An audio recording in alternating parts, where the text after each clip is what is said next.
Hi student, आज हम class 12th के सेकंड चैप्टर सोल्यूशन में सेकंड कॉलिगेटिव प्रॉपर्टीज़ को पढ़ेंगे। तो कॉलिगेटिव प्रॉपर्टीज़ को इसके पहले वीडियो में मैं आपको बता चुका हूँ। कॉलिगेटिव प्रॉपर्टीज़ क्या होती है, जो किस पे डिपेंड करती है, number of particles of solute पे, और किस पे डिपेंड नहीं करती है, does not depend upon the nature of solute पे। तो जो हमारा टॉपिक है एलिवेशन इन बॉइलिंग पॉइंट, वो सेकंड कॉलिगेटिव प्रॉपर्टीज है। तो इसको पढ़ने से पहले हम जानेंगे कि बॉइलिंग पॉइंट क्या होता है।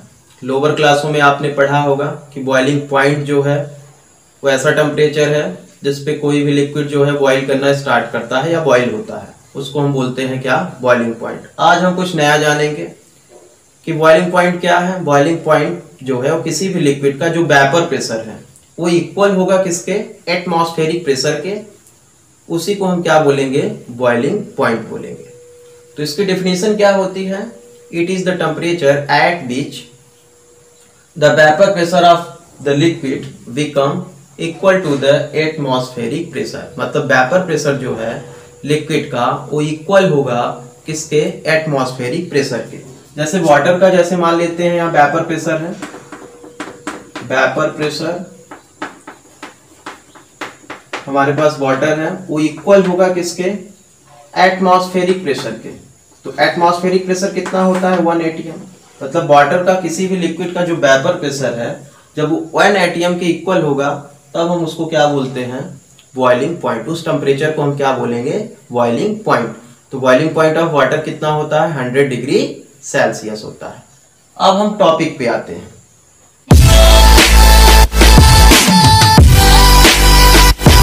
टॉपिक आज का क्या है, elevation in boiling point. Elevation in boiling point का मतलब होता है बॉइलिंग पॉइंट का बढ़ना। तो हम उसको देखते हैं क्या है। हमारे पास एक वोलेटाइल लिक्विड है, ये वोलेटाइल लिक्विड है। तो वोलेटाइल लिक्विड है तो इस पे वेपर बनेगा, वेपर बनेगा तो इस पे प्रेशर भी अप्लाई होगा। जब इसमें हम नॉन वोलेटाइल को मिक्स किया, नॉन वोलेटाइल सॉल्यूट को मिक्स करते हैं, तो नॉन वोलेटाइल जब सॉल्यूट को मिक्स किया तो सॉल्यूशन बना।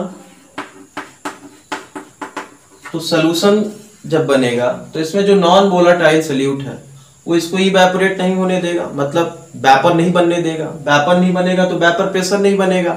तो इस कंडीशन में हम क्या करेंगे, इस सॉल्यूशन में टेम्परेचर को इंक्रीज करेंगे। मतलब इसको हम इसमें टेम्परेचर को इंक्रीज करेंगे। जब हम इंक्रीज करेंगे तो धीरे धीरे इसका वेपर बनना स्टार्ट होगा, और वेपर बनेगा तभी वेपर प्रेशर बनेगा। मतलब वेपर बनेगा तभी वेपर प्रेशर अप्लाई होगा। तो वेपर प्रेशर जब इक्वल होगा किसके, एटमॉस्फेरिक प्रेशर के, तभी ये सोल्यूशन क्या होगा, बॉइल होगा। मतलब यहाँ पे टेम्परेचर जो है हमको बढ़ाना पड़ेगा। फिर से हम देखते हैं, हमारे पास एक वोलेटाइल लिक्विड है। तो आप जानते हैं वोलेटाइल लिक्विड है तो इवेपोरेट होगा, मतलब इस पे वेपर बनेगा। वेपर बनेगा तो प्रेशर बनेगा, मतलब वेपर प्रेशर भी अप्लाई होगा। जब इसमें हम नॉन वोलेटाइल सॉल्यूट को मिक्स करेंगे तो सॉल्यूशन बनेगा। सॉल्यूशन बनेगा तो नॉन वोलेटाइल जो है वो इसको इवेपोरेट नहीं होने देगा, मतलब वेपर नहीं बनने देगा। वेपर नहीं बनने देगा तो इस पे प्रेशर अप्लाई नहीं होगा, वेपर प्रेशर नहीं अप्लाई होगा। तो इसके लिए हम इस क्या करते हैं, इस सॉल्यूशन में हम टेम्परेचर को और इंक्रीज करेंगे। टेम्परेचर को जब हम इंक्रीज करेंगे तब इसमें वेपर बनना स्टार्ट होगा, और वेपर बनने के बाद इस पे वेपर प्रेशर अप्लाई होगा। तो वेपर प्रेशर जब होगा वो इक्वल हो जाएगा किसके, एटमॉस्फेरिक प्रेशर के, तभी ये सॉल्यूशन हमारा क्या होगा, बॉइल होगा। तो हम इसको अब ग्राफ के थ्रू रिप्रेजेंट करते हैं और आप समझते हैं कि होता क्या है। आप इस ग्राफ में देखिए, वाई एक्सिस है, यहाँ पे वेपर प्रेशर है, और एक्स एक्सिस पे क्या है, टेम्परेचर है। तो हमारे पास फर्स्ट क्या है, एक वोलेटाइल लिक्विड है। जो वोलेटाइल लिक्विड है, ये वोलेटाइल लिक्विड है। तो वोलेटाइल लिक्विड क्या है, इसको हम नाम दे दे रहे हैं सॉल्वेंट है हमारा।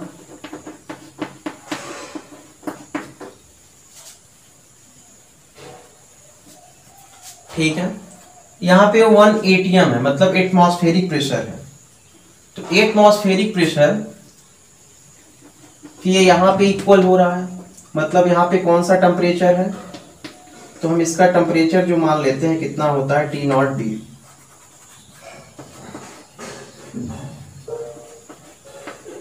T नॉट बी, इसका टेम्परेचर यहाँ पे कितना है T नॉट बी। मतलब ये इस पॉइंट पे बॉईल करना स्टार्ट करेगा।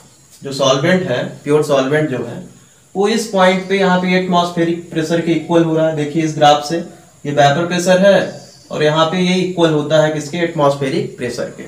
तो इसका टेम्परेचर यहाँ पे कितना है, T नॉट बी है। अब जब इसमें हम किसी नॉन वोलेटाइल को मिक्स करते हैं तो सोल्यूशन बनेगा। सोल्यूशन बनेगा तो यहाँ पे तो वो बॉयल नहीं होगा। क्यों नहीं होगा, क्योंकि उसमें नॉन वोलेटाइल है जो वेपर नहीं बनने देगा।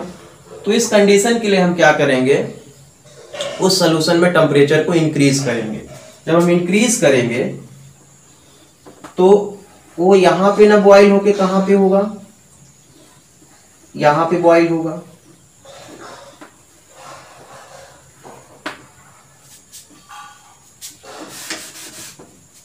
यहां पे बॉईल ना होके इस पॉइंट पे हो रहा है।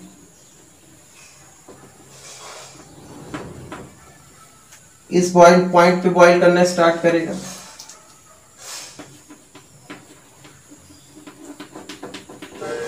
तो इसका टेम्परेचर हम मान लेते हैं कितना, TB। ये सॉल्वेंट था और ये क्या है, हमारा सॉल्यूशन है। तो आप देखिए कि सॉल्वेंट जो है वो इस टेम्परेचर T नॉट बी पे बॉईल होता है। बॉइलिंग पॉइंट इसका किसके इक्वल है, एटमॉस्फेरिक प्रेशर के, यहाँ पे T नॉट बी पे। लेकिन जो सोल्यूशन है, जब इसमें हम नॉन वोलेटाइल को मिक्स किया तो यहाँ कहाँ पे हो रहा है, TB पे हो रहा है, यहाँ पे हो रहा है। तो इनके बीच जो डिफरेंस है ये, इसको हम क्या बोलेंगे, डेल्टा TB। यहाँ पे क्या होगा, डेल्टा TB। इसी को हम बोलते हैं क्या, एलिवेशन इन बॉइलिंग पॉइंट। यही है डेल्टा TB जो है वो क्या है, एलिवेशन इन बॉइलिंग पॉइंट है। तो डेल्टा TB इक्वल टू क्या हो जाएगा, यहाँ पे देखिए डेल्टा TB इक्वल टू क्या हो जाएगा, टेम्परेचर, मतलब ये फाइनल टेम्परेचर है। TB जो है वो ज्यादा है T नॉट बी के, तो TB माइनस क्या हो जाएगा, T नॉट बी। ये हमारे पास एक फार्मूला बन गया कि डेल्टा TB इक्वल टू क्या होता है, TB minus T not be. तो यहाँ पे डेल्टा TB जो है वो क्या है, एलिवेशन इन बॉइलिंग पॉइंट, मतलब बॉइलिंग पॉइंट का बढ़ना। बॉइलिंग पॉइंट क्यों बढ़ रहा है, क्योंकि सॉल्वेंट जो है वो प्योर लिक्विड है, तो वो जल्दी से इवेपोरेट होगा। एटमॉस्फेरिक प्रेशर के इसके इक्वल हो जाएगा वेपर प्रेशर। लेकिन जब इसमें हम नॉन वोलेटाइल को मिक्स करते हैं तो सोल्यूशन बनता है, तो वो नॉन वोलेटाइल के प्रेजेंसी के कारण क्या होगा कि ये जल्दी से इवेपोरेट नहीं होगा। तो इसलिए हम इसको क्या करना पड़ेगा, इसका टेम्परेचर बढ़ाना पड़ेगा। टेम्परेचर हम जब बढ़ाएंगे तब ये एटमॉस्फेरिक प्रेशर के इक्वल होगा। तो इस पॉइंट पे ये क्या होता है, यहाँ पे इक्वल होता है, जहाँ पे टेम्परेचर क्या है, TB है, और सॉल्वेंट का कितना था, T नॉट बी। तो जो इनके बीच डिफरेंस है, ये डेल्टा TB जो है वो क्या है, एलिवेशन इन बॉइलिंग पॉइंट। तो डेल्टा TB इक्वल टू कितना, TB माइनस T नॉट। आपने इस ग्राफिकल रिप्रेजेंटेशन से ये देखा कि जो डेल्टा TB क्या है, एलिवेशन इन बॉइलिंग पॉइंट है। तो डेल्टा TB इक्वल टू क्या हो जाएगा, डेल्टा TB इक्वल टू कितना, TB minus T not be. TB क्या है, टेम्परेचर ऑफ सोल्यूशन है, और T नॉट बी क्या है, टेम्परेचर ऑफ सॉल्वेंट है। तो एक फार्मूला हमारे पास ये बन गया।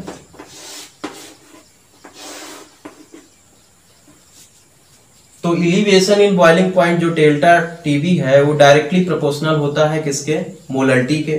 तो हम इसको राइट कर सकते हैं, एक्सपेरिमेंट्स में ये बताया गया है कि जो डेल्टा TB है वो डायरेक्टली प्रोपोर्शनल होता है किसके, मोलरिटी के होता है। तो जब इस प्रोपोर्शनल को हम हटाएंगे तो यहाँ पे कोई कांस्टेंट लगेगा, तो यहाँ पे क्या हो जाएगा, delta TB equal to KB into M। ठीक है, यहाँ पे KB क्या है, मोलर एलिवेशन कांस्टेंट है। KB यहाँ पे क्या है, मोलर एलिवेशन कांस्टेंट।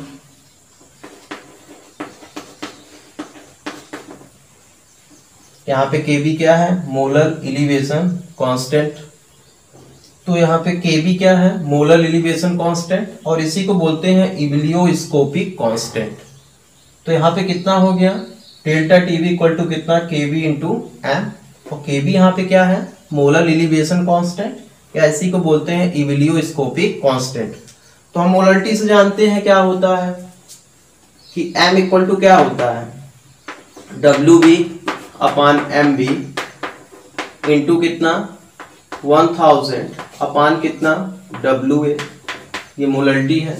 तो हम इस वैल्यू को यहाँ पुट कर देते हैं, तो कितना हो जाएगा, delta TB equal to KB into WB into कितना 1000 अपान कितना MB इंटू कितना WA। ठीक है, इतना हो रहा है। हमको यदि MB फाइंड करना हुआ, मतलब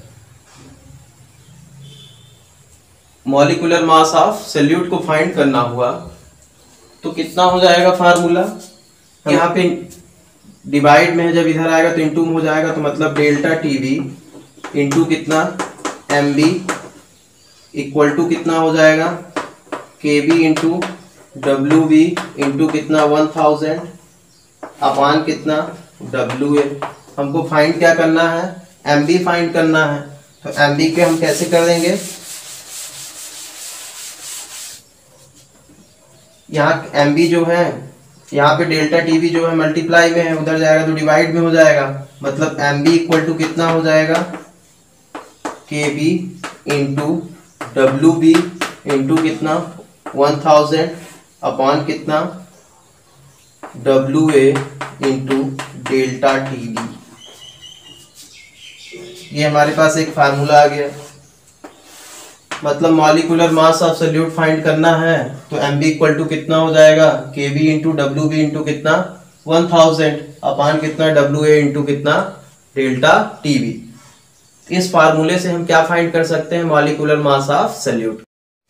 जो मोलर एलिवेशन कांस्टेंट की यूनिट है वो क्या है, केल्विन केजी मोल इनवर्स है। तो इसको भी लर्न रखेंगे, कभी कभी ऑब्जेक्टिव में पूछ देता है कि केवी जो है मोलर एलिवेशन कांस्टेंट, उसकी यूनिट क्या है, तो केल्विन केजी मोल इनवर्स है।